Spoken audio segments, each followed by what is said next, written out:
அனைவருக்கும் வணக்கம். உங்கள் ஸ்காய் ஆன்மீக சேனலில் இருந்து உங்கள் அகோரி உதயா. இன்று ஒரு முக்கியமான செய்தி சொல்லப் போகிறேன். அனைத்து சிஷ்யர்களும் பொறுமையாக கேட்கவும். வணக்கம் நண்பர்களே.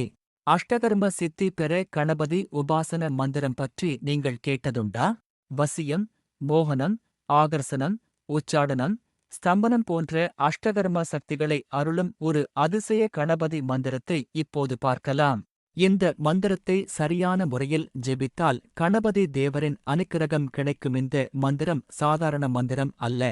மிகவும் சுத்தமான மனநிலையில் விரதம் இருந்து ஜெபித்தால் மட்டுமே பலன் கிடைக்கும். அதனால் முழு வீடியோவை கவனமாக பார்க்கவும். அஷ்டகர்ம சித்திக்கு கணபதி உபாசன மந்திரம். அரி ஓம் ஐயும் கிளியும் சவ்வும் ஓம் கணபதி. சர்வ கணபதி அம்மும் கணபதி. வசி வசி சர்வ லோக கணபதி. அஷ்ட கர்மத்தில் ஆடி விளையாடும் அஷ்ட கணபதி. ஜால கணபதி வசிய மோகன ஆகர்ஷன திரைலோக்கிய கணபதி.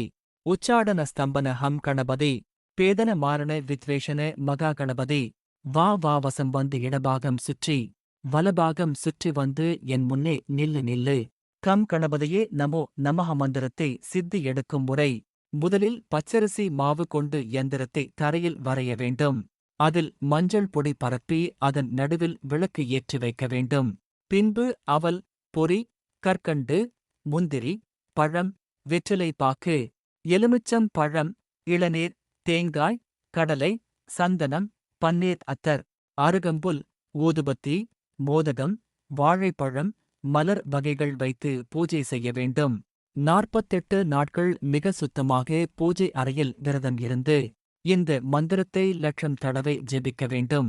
மிகுந்த பக்தியோடு மன ஒருநிலையுடன் ஜெபிக்க வேண்டும். மந்திரம் ஜெபிக்கும் காலங்களில் தீய பழக்கங்கள் இருக்கக்கூடாது.